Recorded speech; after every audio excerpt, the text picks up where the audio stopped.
acompaña Sandino Asturias, analista internacional, coordinador del Centro de Estudio de Guatemala, que hace monitoreo y seguimiento a temas de seguridad, justicia, derechos humanos. Nos acompaña también desde Ciudad de Guatemala.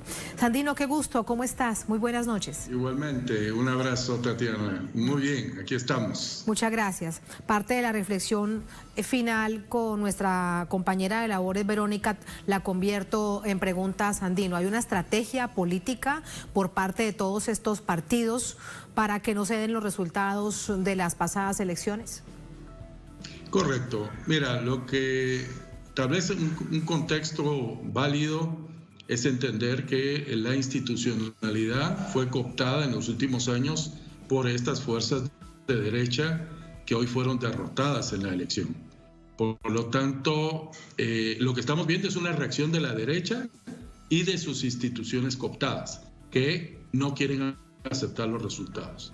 La derrota que se dio a los diferentes matices de la derecha, incluyendo la derecha autoritaria que había presentado como candidata a Zury Ríos y quedó en sexto lugar, el candidato oficial que quedó en tercer lugar,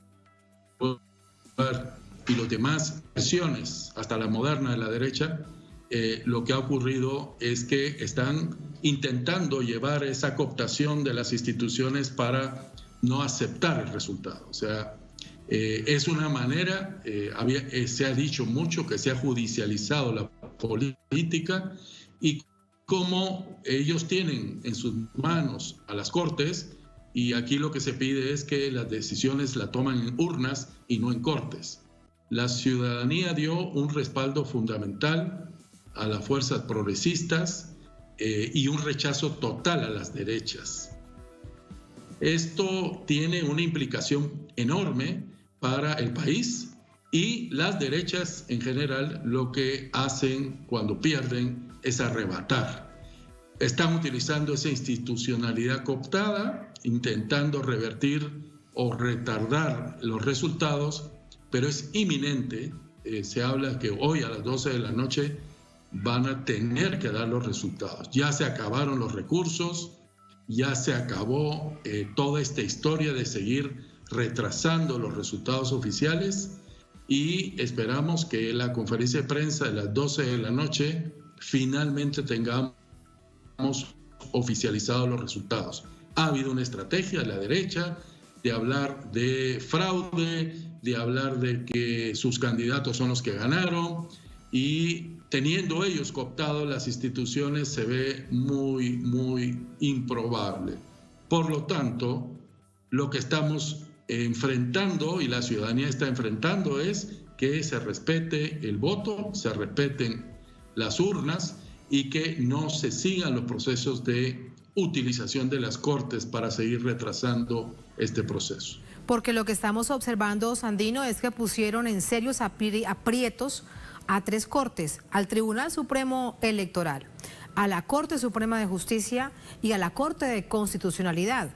Pusieron estos movimientos políticos a enfrentarse a las tres cortes, a tal punto que los unos salían y se decían pues cosas que deberían decirse internamente, pero que todo se convirtió entonces en un dime y direte mediático. Así es que hay que entender que había un plan y una armonía para que las cortes permitieron correr a quien no debería correr, y esperaban que el punto final fuera que ganara Zury Ríos. Al no pasar esto, y al no salir el plan, y al haber tenido la irrupción progresista, hay pánico, no saben qué hacer.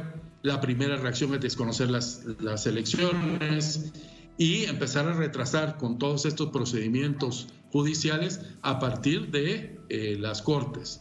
Parece que con toda la presión nacional, los movimientos, las manifestaciones y la presión internacional, pareciera que al mediodía, a la medianoche de hoy, tendremos resultados oficiales.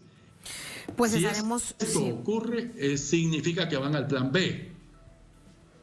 El plan B es el oficialismo y la derecha apoyar a Sandra para que Bernardo Arévalo no quede presidente. Precisamente eso te iba a preguntar. Ahora es importante lo que nos estás diciendo. Desde la producción estaremos muy atentos a la medianoche, hora de Guatemala, para saber qué es lo que sucederá, qué es lo que se dirá. Ojalá que sea eso después de, a esta hora, como nos estaba diciendo Verónica, más de 250 impugnaciones que se han revisado durante todo el día. Pero esto lo que indicaría a todas luces es que, a pesar de que pudo haber fallas en algunos puntos del proceso, no incidiría en el resultado de la primera vuelta presidencial. ¿Es así, Sandino? Es correcto. O sea, cuando hablamos de la cooptación del Estado y la exclusión de candidatos importantes como el MLP, y veíamos un proceso viciado, ya el resultado de esta elección, donde la población rechaza con el voto nulo y con la irrupción progresista, rechaza completamente el sistema, porque el conteo de votos es ciudadano, no tiene que ver los tribunales ni las cortes. Usaron esto como primer mecanismo para intentar revertirlo. Ya no pudieron, ya se acabó el tiempo, ya se acabaron los recursos y no les queda más que ir a la segunda vuelta, y en esa segunda vuelta vamos a ver claramente, ya estamos viendo muy marcada a Sandra Torres vinculándose a todos los procesos de derecha y todos los procesos progresistas alrededor de Bernardo Arévalo. Esa va a ser la batalla.